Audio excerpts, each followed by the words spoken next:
96-ല് ചേതന സ്റ്റുഡിയോയിൽ റെക്കോർഡിങ്ങിന് ഇതേപോലെ composer play ചെയ്യാൻ പോയപ്പോഴാണ് അവിടെ ഞാൻ കമ്പോസറൊക്കെ ചെയ്ത് കഴിഞ്ഞപ്പോൾ അവിടുത്തെ റെക്കോർഡിസ്റ്റ് അന്ന് ഫ്രാൻസിസ് ആയിരുന്നു.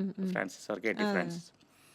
പുള്ളി പറഞ്ഞ അഫ്സൽ, അപ്പോൾ ഞാൻ ഗാനമേളക്ക് പോണതും എല്ലാവർക്കും അറിയാവുന്നതാണ്. അപ്പോൾ അഫ്സൽ എസ് പി ബിയുടെ പാട്ടൊക്കെ പറഞ്ഞാൽ ഇപ്പോൾ ഇതിൽ ഈ പാട്ട് അഫ്സൽ പാടിയത് നന്നായിരിക്കും എന്ന് പറഞ്ഞിട്ട് അങ്ങനെയാണ് ഞാൻ ഹാർട്ട് ബീറ്റ്സ് എന്ന് പറഞ്ഞൊരു പടമല്ല, ഗോസ്പൽ ബാൻഡ് ഉണ്ട്, ഡിവോഷണൽ ബാൻഡ്, അവരുടെ ബാൻഡിലെ ഒരു സോങ് ഞാൻ പറഞ്ഞു. അങ്ങനെയാണ് ഫസ്റ്റ് എൻ്റെ വോക്കൽ ഒരു സോളോ റെക്കോർഡിങ് വന്നത് 96-ല്.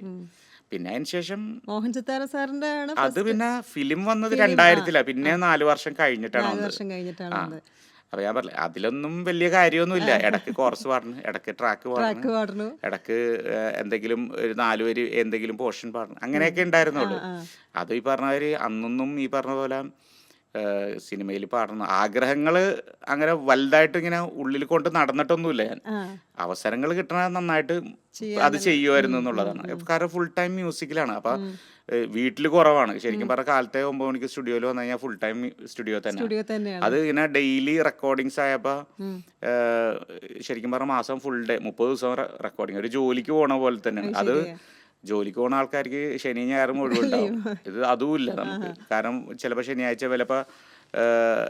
വരെ റെക്കോർഡിങ് ആയിട്ട് ഞായറാഴ്ച വല്ല പ്രോഗ്രാം ഉണ്ടാവും. അങ്ങനെയൊക്കെ ഫുൾ ടൈം ഇതിൽ തന്നെയാണ്. അപ്പം അതുകൊണ്ട് അവസരങ്ങൾക്കൊരു ബുദ്ധിമുട്ടുണ്ടായില്ല.